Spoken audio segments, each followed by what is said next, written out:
Hey everybody. It is a little after 11:30 here in New York, and we are joining you here today because it looks like they have arrested the man that authorities say is responsible for the death of Charlie Kirk.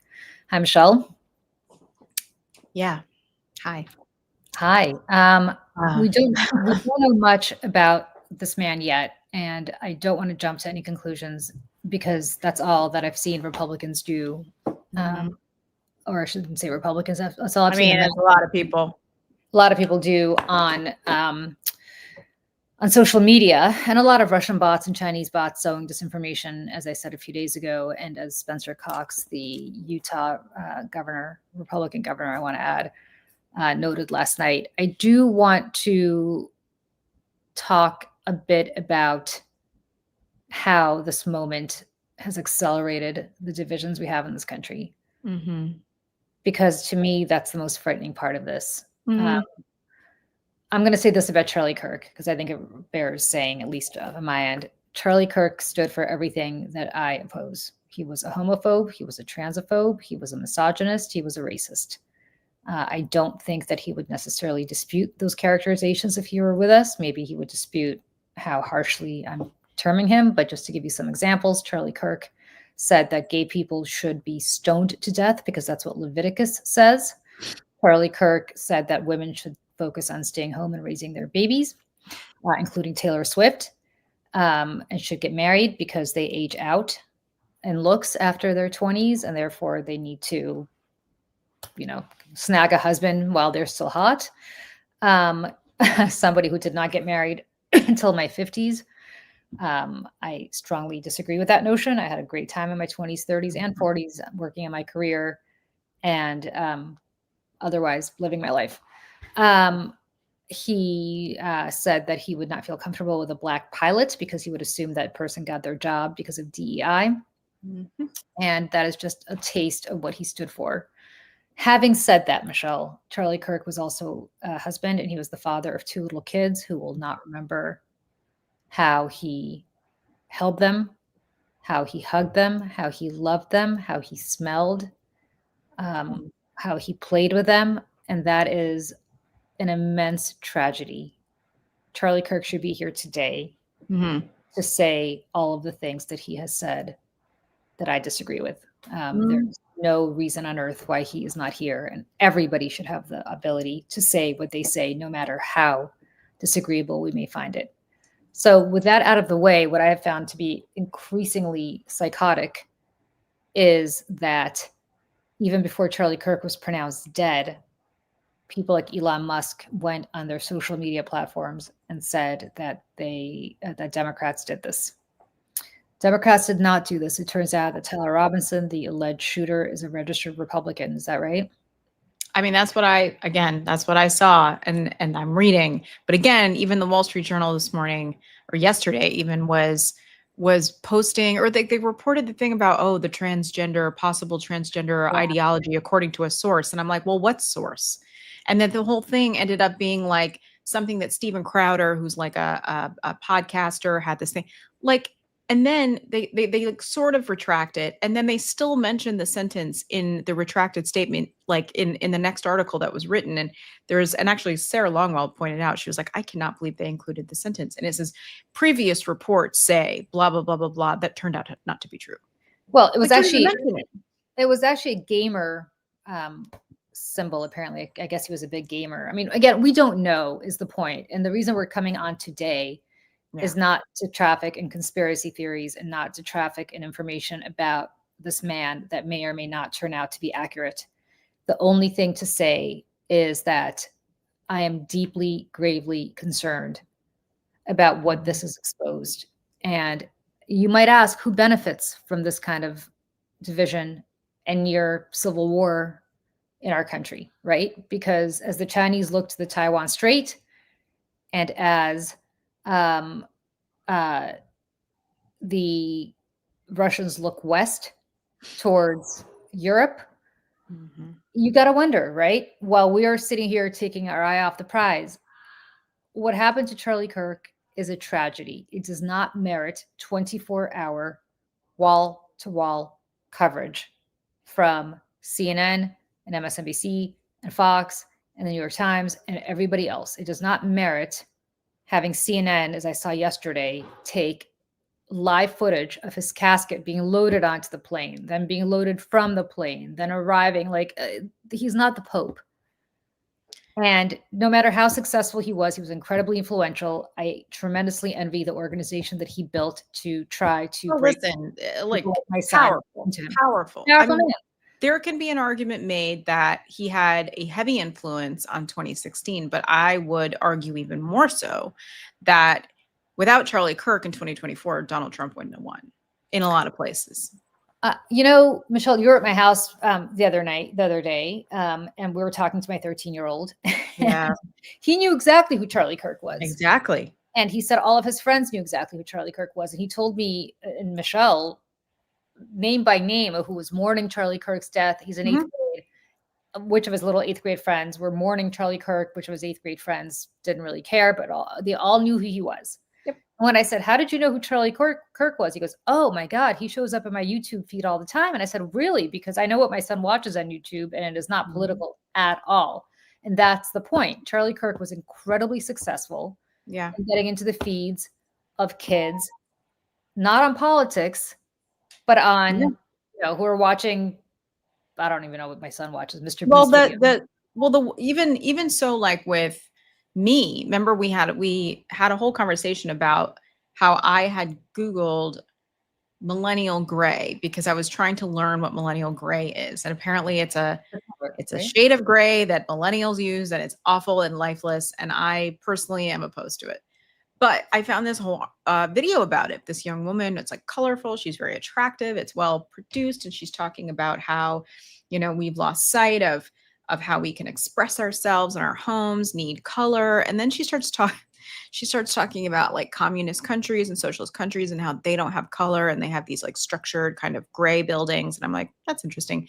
And then she goes on to play a clip about Tucker Carlson talking about this. And now listen, Tucker Carlson in the moment is saying something that I agreed with, that it means something to build things with your hands. I mean, Julie, like I love home projects. I have tools. Michelle's going to come over here. You see that white wall behind me? Michelle's going to take care of that for me. I am. I will. And it's going to be beautiful. Like I painted that, like whatever, it doesn't matter. Yeah.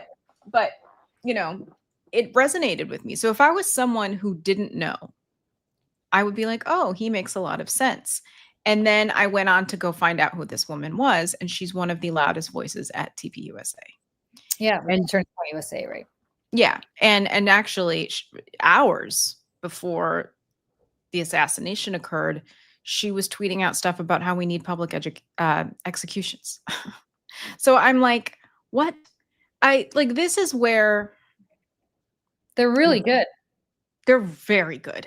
They're really good. And listen, what he built in the decade that he was involved in this stuff, he was only 31 when he died, is incredible. I mean, if you want to eulogize Charlie Kirk, that's the eulogy for Charlie Kirk.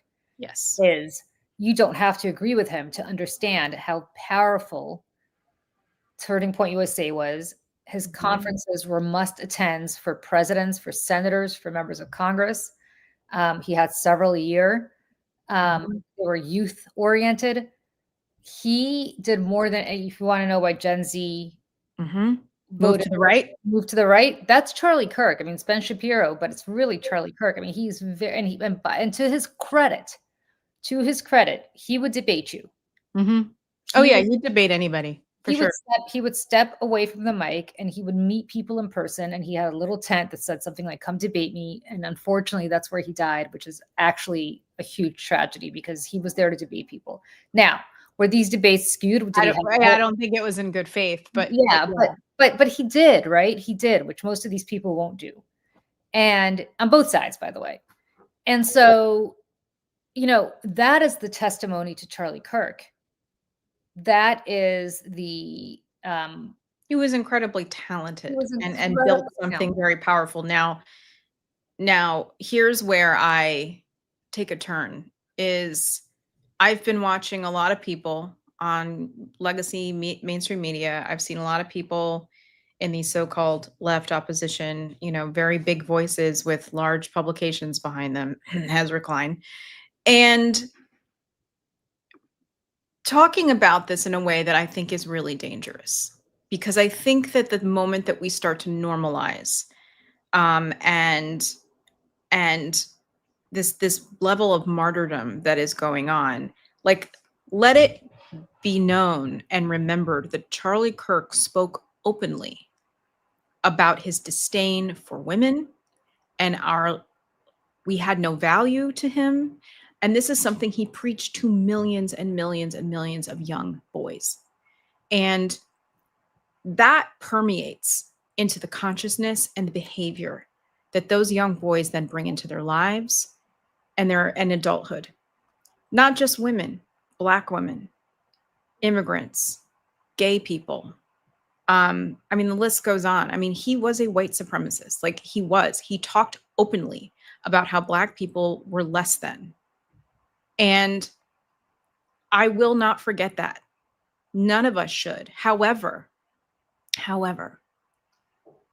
under no circumstance, none whatsoever, should anyone be hurt or shocked or killed in this country or any country. That is not, first of all, not a good sign of a healthy democracy at all, but also a sign of a larger sickness and cancer within our American culture of violence, and inability to talk to each other. And now, again, I'm not going to get kumbaya here, because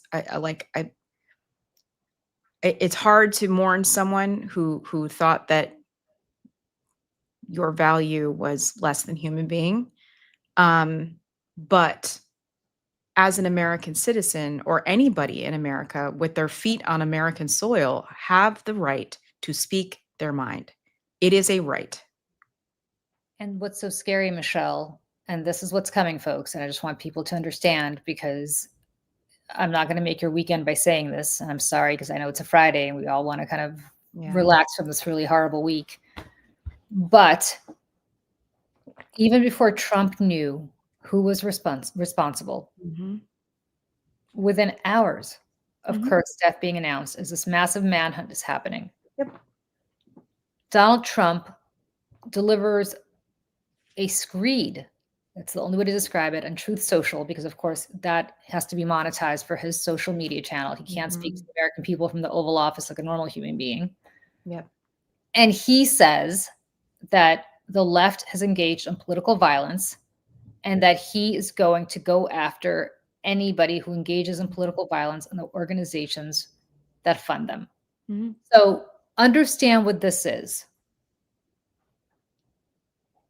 Speech leading to political violence will be defined as anything that is speech opposed to Donald Trump.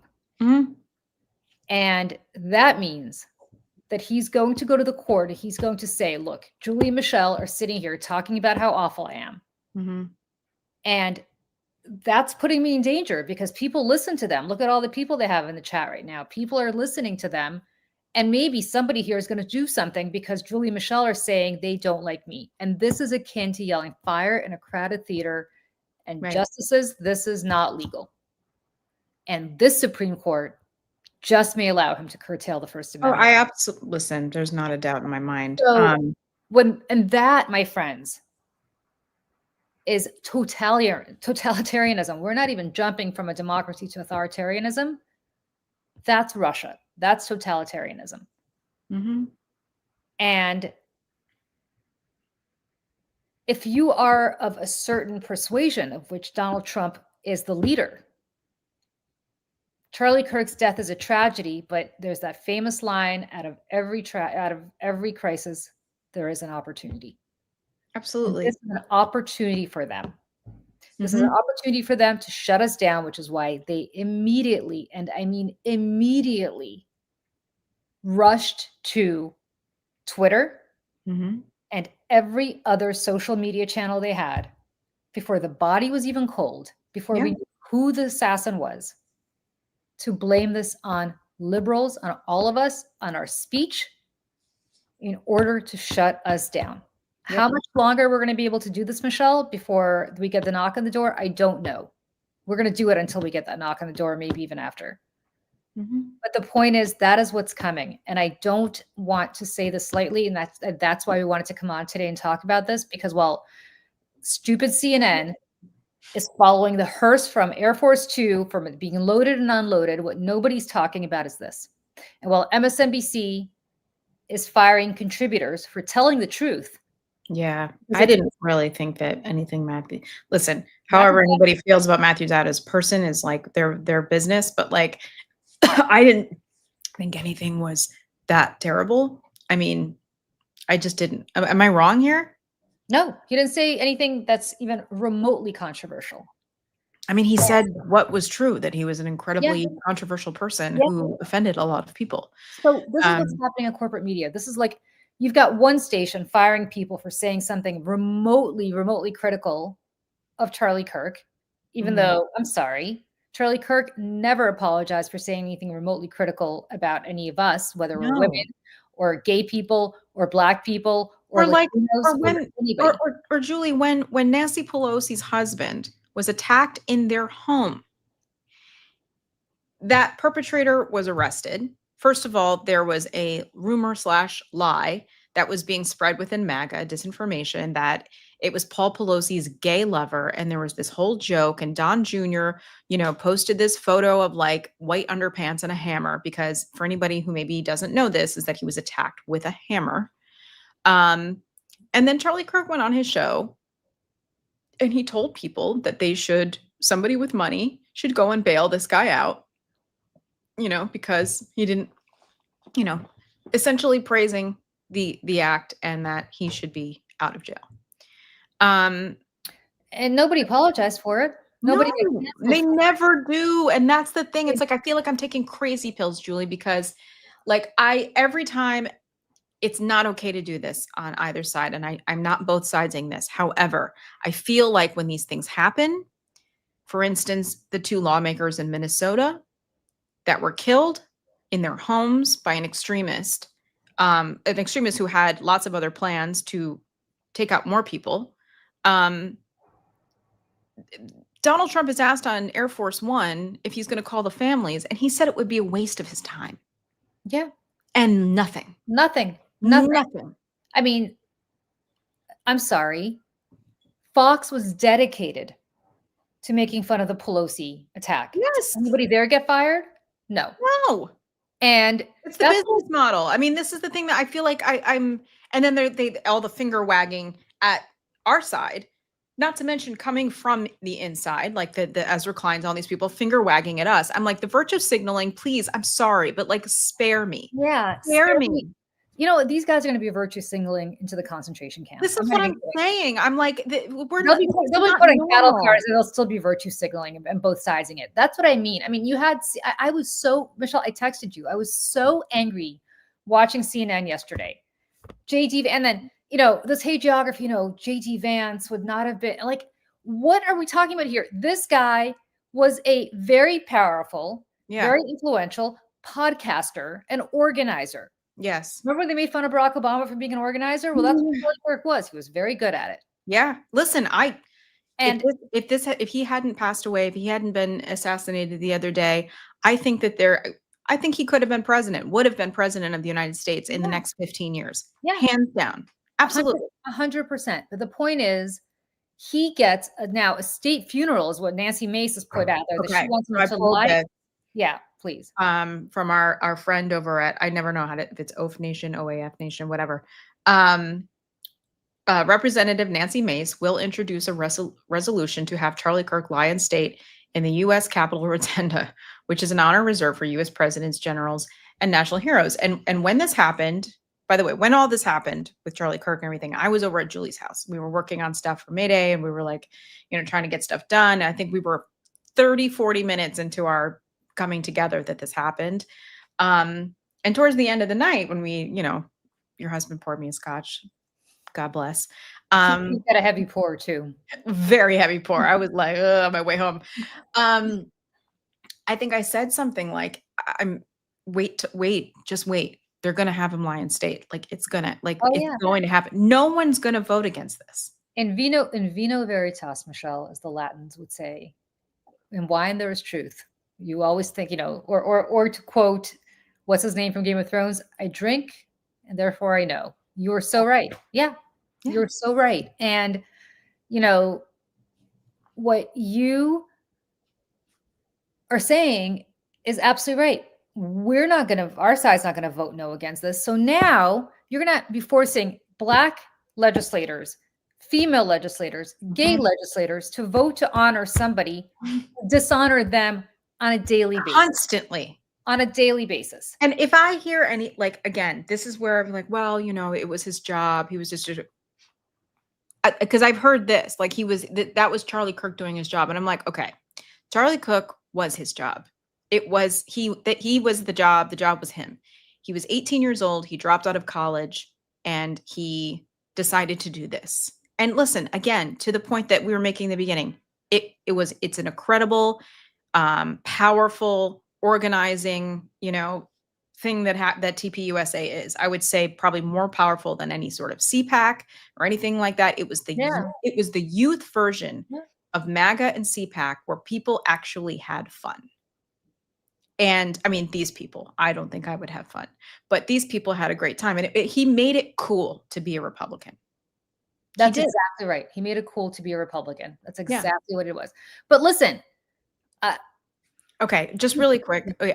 Chris, I just want to make sure that you understand, because I don't know if you're just jumping on here. I don't know if you're saying this overall, generalizing enough with glorifying this man.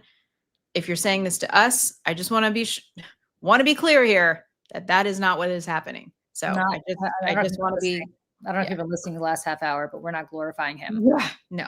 All we're saying is, despite his accomplishments, from my perspective, CNN should not be doing gavel to gavel or casket to casket coverage for him. MSNBC should not be firing people. Yeah. Thank you, Chris. My bad. I saw that and I just had to respond immediately, but I appreciate that. Thank you. Yeah. And Luck Dragon points out, and you're so right, he didn't believe in empathy. He thought empathy was a 21st century woke word. Let me tell you something. I'm going to bring up my son again, and I'm sorry to do this please, because what, I think your son is such a prime example of like what is happening. I mean, you know what I'm saying? And I've used him as an example the last couple of days talking to people about this. But I'm going to bring him up. Okay. I had, every year I have the parent teacher conference, and I was meeting with his advisor. Mm-hmm. And his advisor said to me last year, and this is 7th grade, which is a tough age, as everybody who's in 7th grade knows. I would never go back. You couldn't tell me. He said to me, I have rarely met a more empathetic kid in my many decades of teaching. And that your son, naming him by name, I don't like to use my son's name. It's not hard to find. I just don't like talking about him. No. Yeah. But is just so deeply empathetic that when my son is very sporty, and so he's, as a result, when you're a boy, you're athletic. There is, you have friends, right? Because boys respect sports. So my son has a lot of friends, which is nice. He said whenever there's another kid who has problems and he doesn't have friends or he's new or whoever, we always ask your son to talk to him, because your son always brings the boys, or whoever who don't, he goes to boys school, so it's only boys, but brings the boys in who don't necessarily are not socially adjusted, always ask them to sit at the table with him. He's just an incredibly empathetic kid. If somebody had said to me, your son is a Mensa member and Harvard is giving him an admission letter right now, I would be less proud. Like, to hear that my son has empathy for other people is like, well, my job here is done. And by the way, I think he was just born that way. It has nothing to do with me. Like, he's just, come on. You get, honestly, I think it's a lot of it is nature versus nurture. Like, you just get what you get. He's got a lot of other issues where I want to, hang myself. I'm not suggesting he's the perfect child. No, but but that was just wonderful to hear. And I only bring this up not to talk about my son, but I bring this up because as a mother, and I think anybody here who is a parent would understand that raising an empathetic adult, ultimately, is the biggest reward you can have. Like, you're raising a good human being is what you're basically being told. And well, thank you. I hope that's true. But you know, what I want to say is that if you're demeaning empathy and you're saying that and you're in Twitter feed, sorry, not Twitter, you're in the YouTube feeds or wherever other kids are watching you, right? You're in their feeds and you're giving out the message that empathy's bad. We are raising a generation of horrible people if that is the message that we're putting into their ear when they're 10, even younger, 10, 11, 12, 13, whenever your parents allow you to have an iPad or, some sort of device, which should not be early. So, that's what we're talking about here. Thank you, Maria. That is who we're talking about here. And we're talking about somebody who demeaned empathy. That's awful. That's awful. Yep. I'm, I got into it on my, I have a couple Instagram accounts. I have a personal one because, I keep my family, to your point, I keep my family and my close friends separate from what I do for a living. And I got into it with somebody. He's a friend of a friend. He's a good person. He's a Democrat. He's moderate Democrat, son of immigrants from Croatia. We have friends in common. I met him at a wedding or something. Anyways, and he's like, Michelle, I want to push back on this a little bit because, what did he ever do that like explicitly incited any violence, or he explicitly, was marginalizing entire groups of people? Like, I know, like I didn't agree with the guy, but like, I don't know that anything he did was that bad. And I was like, okay. I said, I really actually don't know where to begin. I truly feel like I'm now going to have to explain how hate speech evolves into, behavior and sometimes violence if the person, if that's in their nature to do. So there was that. And I said, and listen, I said, as a woman in the political sphere, as you are as well, Julie, and, when we do our show on Wednesday and Saturday, JoJo usually logs into her Twitter account and we get viewers on her account. And so we get all the comments too. They are 9 times out of 10 white guys who are verbally harassing. Oh, if I don't get like for being women. If I don't get the call, and the C word is like, oh my God. It's like instead of grammar, instead of punctuation, you use the C word. Like that's how you yeah. And so, it's the threats. I mean, we've all gotten threats. We've all gotten DMs and emails from people. I mean, just really awful. And you should see the stuff that Tara gets. It's like, I mean, because you've got the misogyny and the racism and the you're a traitor to the Republican, like many layers. So, I say this to him and he's like, well, I'm really sorry that happens. And I'm like, yeah, me too. But I said, listen, would it be helpful if I put together just like a supercut of all these things that he has said, and not with any agenda, just like put it together? Because I think it's important that people know that this is, I mean, I was at LP before this. And so we were always working on this stuff. And actually, it's funny, the guys from The Daily Show that work with us are good friends of mine, Matt Negrin, who just won an Emmy. Congratulations. We talk about this. They're like, there's a small group of people in this space who wade in the right wing shit. There's a few people. It's a very small circle. And we know more than anybody what these people are saying, what they're doing for years and years and years. And so I'm like, I have whole folders on my phone from different right wing, conservative voices of just clips of them saying horrible stuff, because I know that one day I'm going to need it and I can throw it in a video or something like that. And I was like, I had like folders of Charlie Kirk stuff, folders and folders and folders full of just like horrible shit that he says. And like, it is his right to say it, but it doesn't make it any better it doesn't make it any better to post-mortem say, I'm just going to he was this, he was that. I don't know. It's not helpful. I'm just going to say this, and it's going to sound maybe pretty awful, but I truly believe this about anybody, and I hope people say this about me after I die too, right? When people die, we have a tendency of creating these hagiographies about them as though they were saints, right? Because, oh my God, now they're not here to defend themselves and they're not, and like we take the humanity out of them and we just make them into, you see this at eulogies, right? When you go to funerals, like I went to a funeral a couple of years ago of somebody that people universally understood. He was very successful, but was a really tough person. And like everybody knew it. He kind of knew it. And he kind of prided himself on it. He's a Wall Street guy, right? Like this is what they're like.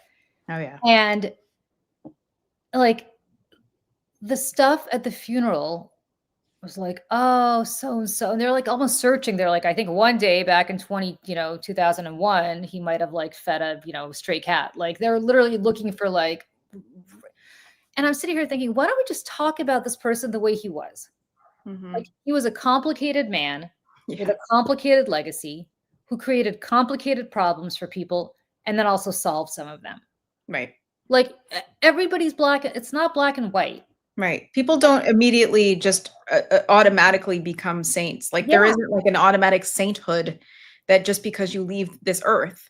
I mean, we're all going to leave this earth. We all don't get to be saints. Like, you know what I'm saying? And by the way, if when I die, I would like people to actually have an honest discussion. About me and be like, you know what? Complicated person, because we all are. And I don't think it's inappropriate. And it's not too soon to say that Charlie Kirk, his legacy is complicated. He espoused awful things from my perspective and from your perspective, Michelle, maybe not from the perspective of his followers, but really truly peddled awful stuff. Yeah. And did not deserve to die. And was super successful at what he did. And created something in his very short life that will remain as a legacy and a testament to him and will go on without him, because what he was able to do so successfully is it was not Kirk Point USA, it was Turning Point USA, which means that he created an ecosystem that will continue to live on, like Andrew Breitbart did.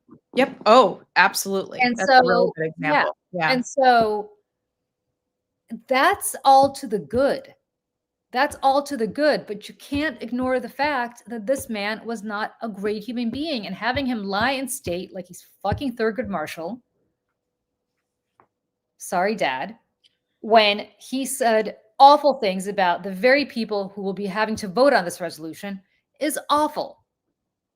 By the way, if Donald Trump wants, or J.D. Vance wants to give up Air Force 2 to fly his casket at my taxpayer expense, that's his prerogative, I guess. That's, I don't support it, but fine. Right. If they want to all go to his funeral, great. But the thing is that the shoe is on the other foot, Julie. I mean, can you imagine? No. I mean, could you That's the thing that I can't, could you imagine if Rachel Maddow, I'm using her examples because a high profile person. Anybody in, I don't even know who our equivalent is, because that's how lame their Democratic parties become. We don't have any Charlie Kirk equivalents. We don't have anything close. We don't have any. I mean, I can't even think of who could be. Nobody. But whoever that person was, could you imagine if that person was like, you know what? I think all MAGA people are a bunch of racist, bigot, homophobic assholes. And said that over and over and over again. I wouldn't feel comfortable if a MAGA pilot was flying my plane, because I would think he just got that job because he sucked up to somebody who owns the airline, who loves Donald Trump. Yep. Like, could you imagine if anybody said that? Fox would be wall to wall. I mean, listen, you know better than anybody. I know better than anybody else. You were in those morning meetings. They do not. I wasn't, but you weren't? Oh, in the morning meetings? No, the morning meetings took place with executives. I thought it was everybody. No. The morning meetings were the executives on the second floor at Fox, and then they would kind of hand down the edict to the producers, and the producers would kind of tell people what to do. Yeah. In fairness, nobody ever told me what to say, because my job was to be the heel. Yeah. Fair. But certainly, if you were like a host of Fox and Friends or something, you knew very clearly what was expected of you. Just very quickly, did I ever tell you I have a very good friend who was like the second assistant to Roger Ailes? Ever tell you that? No, who? I don't want to say her name because she's not aligned at all with them. And she Wow. used to wake up in the middle of the night with panic attacks that she forgot to like lock something. Was she there when I Um, was there? I don't. What year did you start there? I was there from 2004 through. Mm-hmm. Oh, all right. Well, we'll have to chat offline. Anyway, Anyway, so sorry. I just yeah, want to but just the remember point that. is like, uh, you know, they don't apologize. In fact, they double down Oh yeah, for two reasons. which is a Donald Trump thing to do. For two reasons. One, if you never apologize, nobody will ever think you did anything wrong. Mhm. And two, it's lucrative because the algorithm and television ratings reward controversy. Mhm. That's all. There's a reason why I was on Fox. They wanted the controversy, right? Yeah. Yeah. If it was all just people agreeing with each other all day long Yeah. over there, like no one would. They want a cage match. They They want want Gladiator. You Where know. MSNBC doesn't understand television ratings is they don't have like a Scott Jen, right? Like I don't have any CNN, panel shows really. I mean, CNN, maybe I have a couple, but CNN yeah. understands. Like Abby Phillips' show understands, right? It's Mhm. that they like the cage match. They like me going Mhm. after Scott Jennings and everybody else going after Scott Jennings and Scott Jennings going after everybody else. Like they get it. It's Mhm. not good for us. It's a good question from Betsy here. No. Well, I shouldn't say. Um, I left in June of 17. I Mm. was there for the rise of Trump and for the first 6 months of his first term. Sean Hannity does. Mhm. Jesse Waters, I think, is too stupid legitimately to have any independent thought other than how much money he's cashing in on and how many Oh, stupid yeah. jokes he can make. The rest of them do, sure. Most people, I would say most people you see on the five are situational. Yeah. Waters, even Waters to some extent. Mhm. My friend Jessie Tarlov, somebody mentioned her in the chat, is doing a phenomenal job. I don't watch the show, but She's great. I only watch the clips like everybody else. is doing a phenomenal job there. Really a tough spot for her. I used to have that spot before she had it, and it's tough. You have to be super prepared. I mean, I did not sleep at night because all I did was do my research because everybody else had a Mm. producer assigned to them, and I did too, handing them a packet of what to say, but I never wanted the packet from the Fox quote unquote brain room because I understood that what was in that packet is not anything that would have helped my argument. So I had to do my own. It's really it's a I tough mean, job. that's It's woof. a tough job. Jesse And that's funny, like you say that, is doing a tough job. because bringing it back to Charlie Kirk when he would go on these college campuses, there is actually a clip of this young woman challenging him. I don't know what campus it was on, and she's like got her backpack on and her big pants and her little tank top and like an iced coffee in her hand, and she's like, do you see this? And she's like, she's like, can we all agree you're 30 years old? You're 30 years old and you're coming to debate kids in college who are like not prepared to debate you. And you are. Like, this is silly. Well, shame on them. Honestly, I have no sympathy for that. Shame on them because if you're going to debate somebody, you better be prepared. Like, Yeah. or don't show up. But that's the thing is like these kids are just going about their lives. This guy shows up on campus. They want to go argue with him or debate him or whatever. And I don't think they know any better. Like some of them, like I think that they just want to go do it and see what it feels like and not really understand that unfortunately these videos and the internet lives forever. That stuff will never go away. Charlie Kirk was like, there has never been a TV show that I've gone on. People think you go on these shows for an hour and then, whether it's Abby Phillip, which I do now, or used to be the five and outnumbered on Fox and so on. You think you go on for an hour and then that's it. You have to really prepare, especially when you're debating people. Like, I don't show up with Scott Jennings or Sir Michael Singleton or any of these. Oh yeah, they have there without having everything. Oh. And like stacks. Yeah. And it's an all day project. I mean, absolutely. So if you're going to debate Charlie Kirk, if you would have debated Charlie Kirk, I should say, unfortunately, that can't happen anymore. But if you were going to debate him, you should be prepared. I don't care if you're 18. He was 18 at one point. Yeah. So. And he was very good at it. He He really, was really very was. good at it. Now, Even if the stuff he said wasn't true, like he had an untrue thing in his back pocket that he was going to say in such a way that it made it sound like it was true. yeah, now, And the other side didn't know. So they'd go, yeah, but and it's, yeah. well, listen, if I had debated Charlie Kirk, it would have been a different story, right? Like, there's a Right. reason he went on college campuses. Right. He knew he could win. And it's good for social media to make somebody look like an idiot.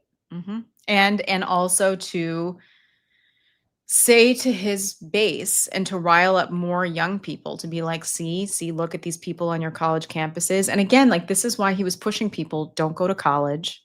It's not worth it. And this is like, what is it? The Dunning-Kruger effect, I think is what I saw somebody talking about this. It's where, these people think that they have very limited information, and they're very, very confident in that limited information.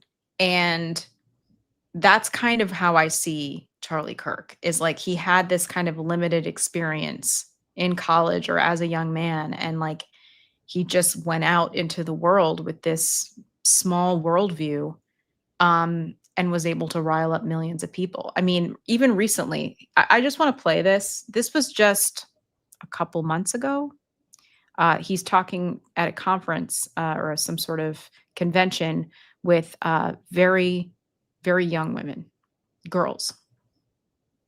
Hi, Charlie. I'm Addie, and I'm 14. I'm a freshman in high school, and I was wondering, as someone who has like a different opinion on college, what would you say the pros and cons are? Because I'm interested in political journalism, and what would your advice be? Yes, so let me also speak to some of the young ladies here in high school where your top, who's here where your top priority is get married and have kids? Raise your hand. Okay.